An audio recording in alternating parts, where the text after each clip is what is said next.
Mega താരനിശയ്ക്ക് വേദിയാകാൻ ഒരുങ്ങുകയാണ് Qatar. വിനോദ പരിപാടികൾക്കായുള്ള ഏഷ്യയിലെ തന്നെ ഏറ്റവും വലിയ വേദിയാണ് ദോഹയിലെ മലയാള സിനിമയിലെ ഏറ്റവും വലിയ താരസംഗമത്തിന് ഒരുങ്ങുന്നത്. കഴിഞ്ഞ ലോകകപ്പിൽ ഫുട്ബോൾ ഇതിഹാസങ്ങളായ നെയ്മറും ലയണൽ മെസ്സിയും പന്ത് തട്ടിയ സ്റ്റേഡിയത്തിലാണ് മോളിവുഡ് മാജിക് എന്ന പേരിൽ കേരള ഫിലിം പ്രൊഡ്യൂസേഴ്സ് അസോസിയേഷനും 91 ഇവന്റ്സും സംയുക്തമായാണ് മോളിവുഡ് മാജിക് മെഗാ ഷോ സംഘടിപ്പിക്കുന്നത്. മാർച്ച് 7 ഖത്തർ സമയം വൈകിട്ട് 7 താരനിശ. ഇതിനോട് അനുബന്ധിച്ച് മമ്മൂട്ടിയും മോഹൻലാലും ഇന്നേ ദിവസം എയർപോർട്ടിൽ വന്നിറങ്ങിയ ഗംഭീര വീഡിയോകളാണ് സോഷ്യൽ മീഡിയയിൽ ആരാധകർക്കിടയിൽ വൈറലാകുന്നതും. താരരാജാക്കന്മാർ എത്തി എന്ന് പറഞ്ഞുകൊണ്ട് വീഡിയോ പങ്കുവച്ചപ്പോൾ മോഹൻലാൽ ഗംഭീര ലുക്കിലാണ് എത്തിയിരിക്കുന്നത്. എബ്രാൻ എന്ന സിനിമയ്ക്ക് വേണ്ടി മാറിയ മോഹൻലാലിനെ ഈ ചിത്രത്തിൽ ഈ വീഡിയോയിൽ കാണാൻ കഴിയും. വലിയൊരു മാറ്റം തന്നെ സംഭവിച്ചു മോഹൻലാലിന് എന്നത് വീഡിയോ കാണുമ്പോൾ തന്നെ വ്യക്തമാണ്. അതുപോലെ തന്നെ മമ്മൂട്ടി ഇപ്പോഴും ടർബോ ലുക്കിൽ തന്നെയാണ്. രണ്ടുപേരും വന്നിറങ്ങുന്നതും കാറിൽ പോകുന്നതും ഒക്കെ വീഡിയോയിൽ ഗംഭീരമായി വൈറലായി കഴിഞ്ഞു. എല്ലാം മോളിവുഡ് മാജിക് മെഗാ ഷോയ്ക്ക് വേണ്ടി എത്തിയതാണ്. ഏകദേശം 52 മീറ്റർ വീതിയും 14 മീറ്റർ ഉയരവുമുള്ള വേദി മികച്ച കാഴ്ചാനുഭവമാണ് പ്രദാനം ചെയ്യാൻ പോകുന്നത് ഇവർക്ക് വേണ്ടി. കാഴ്ചകൾ കൊണ്ടും ഉള്ളടക്കം കൊണ്ടും എന്നും പ്രേക്ഷകരെ വിസ്മയിപ്പിച്ച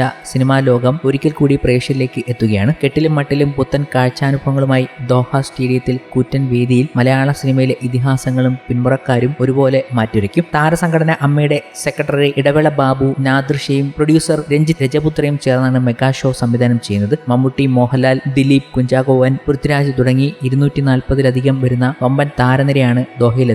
ഒപ്പം പ്രമുഖ ഗായകരും പങ്കുചേരും. ദോഹയിലെ ആസ്വാദകർക്ക് ഒരു സിനിമ പോലെ കോർത്തിണക്കിയ മനോഹരമായ ഷോ ആയിരിക്കുമെന്ന് നേരത്തെ സംഘാടകർ അറിയിച്ചിരുന്നു.